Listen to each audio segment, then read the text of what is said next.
So the NBA 2k24 MyTEAM dev blog came out today, and in this video we're going to be talking about every single thing that you guys need to know. We're going to be breaking all of it down, the good, the bad, the ugly, and I'm going to give my opinion at the very end on whether or not I think it's going to be a great mode.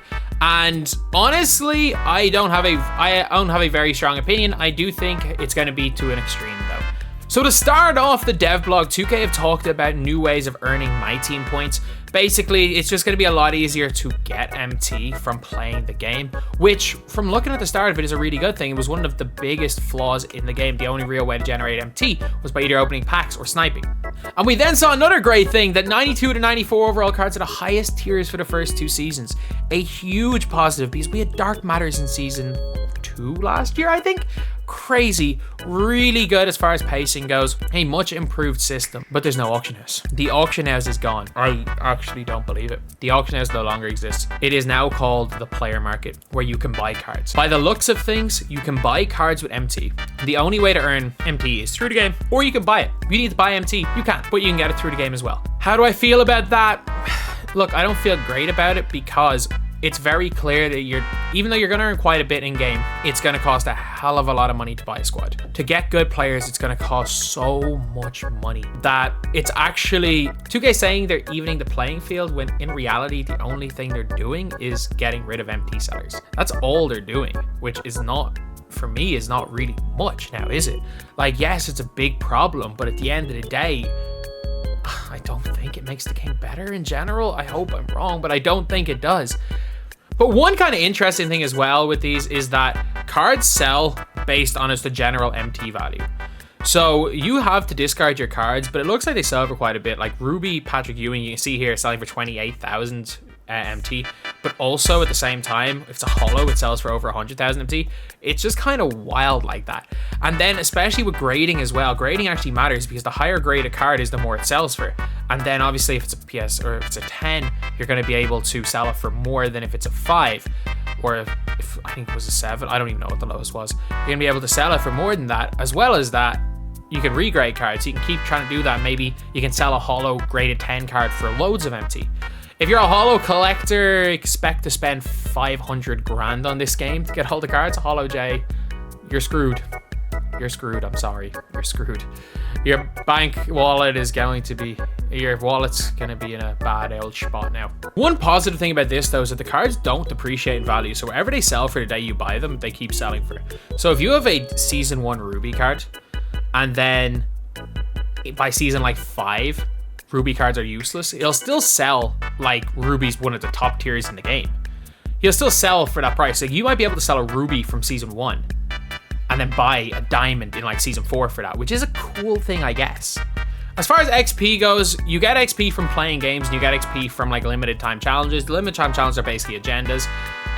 They're like, do you remember back in the day, a thing would flash up and you would have to do something and you would get a little bit MT. Now that is evolved with XP. It's going to be a lot of like double XP stuff like that through Park, and just in general pretty good. For the season 1 rewards, we are looking at LeBron James level 1, and then we're looking at a really weird one for the level 40 rewards. We're looking at Kyrie Irving right here. So Kyrie Irving is, like, I'm gonna say it, like a pretty solid-ish season 1 level 40 reward. But for the paid battle pass, why would anyone buy the paid battle pass, lads? You get a new card art for Kyrie, so it is just cosmetic. Mike Wang's right. It does seem like it might have been just cosmetic rewards. So I don't really mind, to be honest. I really don't mind. And it should be fine. It should really be fine. The overall thing for season 1 is Brandon Roy, the overall reward. For Brandon Roy, basically what you guys are getting is you're getting a Brandon Roy card, obviously, shooting guard, small forward. But to get Brandon Roy, you need to complete the level 40 Kyrie, which you can buy, but you need to complete every single game mode. So there's going to be a bunch of Ruby cards in all their modes. So there's going to be like a Ruby card for completing unlimited. And it says here in the blog that earn all the Ruby cards from each mode, even though there is like an amethyst from the limited mode, or not limited, the salary cap mode. But I don't know. We'll see how that works more as the game comes out. So you can get a vault after a TT online game. You can get a ball drop after a TT offline game. That's what I've read anyway. I could be wrong with that, but it just seems like you just get, these are called mini games now, and after every game you get a mini game, which will be kind of interesting. For as far as season 1 cards go, you guys can get them by just playing through agendas. Agendas have been completely overhauled, and that's one of the things that's interesting, and you can basically use agendas to get things. No longer are agendas XP. They're going to be agendas for specific cards. They're going to be agendas for specific things in game, which I think, again, could be a very interesting addition to the mode. One thing I'm really worried about is the salary cap mode. So salary is purely based on how much the card is used, rather than how good the card is or the tier of the card. So for example, if there's an elite ruby card and a terrible pink diamond card, the ruby card is going to be more expensive. There are going to be issues with this. This is just Supermax. Look, it's just Supermax. It did say in the dev blog that previous editions of this mode was weighted heavily on new cards, which is a big flaw in Supermax, and I get it, but this is just Supermax. Like, the way they've described it is, they've described Supermax, and there's like a little bit of a, they probably fixed the point system a little bit, and they've also like made it a little bit easier as far as thing is concerned, as far as not having, well, basically using old players concerned, but budget players aren't going to survive. Like, guys that are going to be cheap, you're not going to be seeing people getting budget players and using them in salary cap mode. If you want low salary, the cards got to suck. And I kind of get that in a way, but it's a flaw in 2K if there's a sapphire that's better than a pink diamond. That's 2K's fault for doing that. I don't know. I'm going to probably play the mode. I'm worried. I'm worried about that mode. I can't see it being good, lads. I cannot see that mode being good. They're also doing a weekend championship mode in my team, where you basically have to win 4 out of 7 games to get a ring, and then you get 4 out of 7 rings, and at the end of it, if you win, you do like a championship celebration. It's an interesting thing. It's going to be kind of cool, and I might use some theme squads. I think it'll be interesting, you know. I think it'll be cool. It's something to do on the weekends.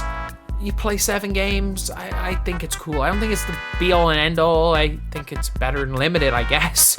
No random stuff. I don't know how relevant it's going to be. It'll be better than limited though. And then you do get rewards for the season, and you get rewards for like not only just the season, for like the entire year, which I think is pretty damn cool if I'm going to be completely honest here. The clutch time and co-op court, like co-op you don't need friends, you can just go in and find a game. Clutch time court looks cool. Coaches are really cool. So to trigger coach boost, you have to do things in game. So you can't just use like a defense coach and your defense gets better. If you use a defense coach and I don't know, you steal the ball a couple of times, then your defense improves. You can also get certain coaches that will improve badges and stuff. It's a really interesting thing. As far as Shattered prizes go, this is literally like, do you remember when we used to have event cards where you would do a bunch of things and you would put them all together and they would like lock in for a card back in 2K22? In 2K24, it's the exact same thing, except instead of event cards locking in, you get little bits and pieces of the card, which again, I think is kind of interesting. As far as like players go, a quality of life thing is that when you can like sell players and Evo players, you don't need to go into all these individual menus. You can just click edit player and sort through everything, which is a definite quality of life upgrade, I guess. Collector level Kobe is going to be the final reward. I'm never going to get it. Even Sean Marion season 1, I'm never going to get that card. So like, I don't really care that much. But yeah, it is.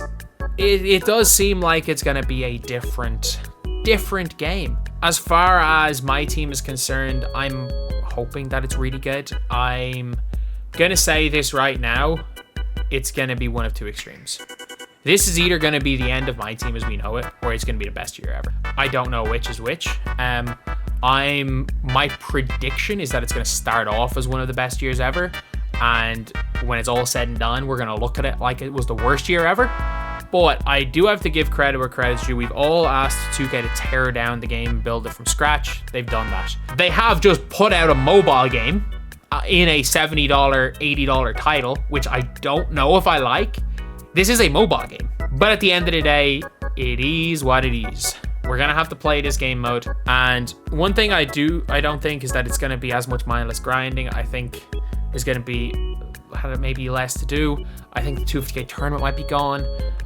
I think that, yeah, it is what it is. it is what it is, lads. That is NBA 2K24, actually, my team.